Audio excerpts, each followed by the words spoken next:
న్యాయమూర్తులు వివిధ తీర్పుల సందర్భంగా చేస్తున్నట్టు వ్యాఖ్యల మీదన సుప్రీంకోర్టు తీవ్రమైనటువంటి చీఫ్ జస్టిస్ గట్టి సలహా ఇచ్చారు. మరి ఎంతవరకు అమలు చేస్తారో చూడాలి.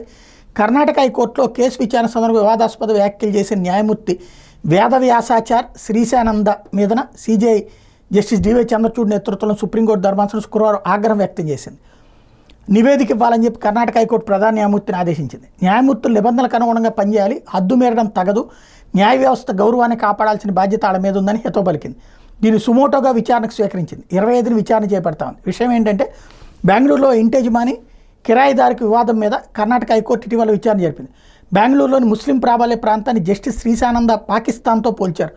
అంతేకాకుండా ప్రత్యర్థి వర్గంతో మీకు చాలా సన్నిహిత సంబంధాలు ఉన్నట్టున్నాయి, వాళ్ళ లోదుస్తుల రంగు కూడా మీకు తెలిసే ఉంటుందని మహిళా న్యాయవాది మీద అనుచిత వ్యాఖ్యలు చేశారు.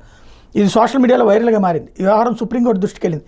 కోర్టులో న్యాయమూర్తుల వ్యాఖ్యల మీద మార్గదర్శకాలు విడుదల చేయాల్సిన అవసరం కనిపిస్తోందని చీఫ్ జస్టిస్ పేర్కొన్నారు. కోర్టుల కార్యకలాపాలను గమనించడంలో సోషల్ మీడియా చురుగ్గా ఉంది కనుక న్యాయమూర్తులు వ్యాఖ్యలు చట్టాలకు లోబడి మర్యాదపూర్వకంగా ఉండాలి అంటూ ఆగ్రహం వ్యక్తం చేశారు.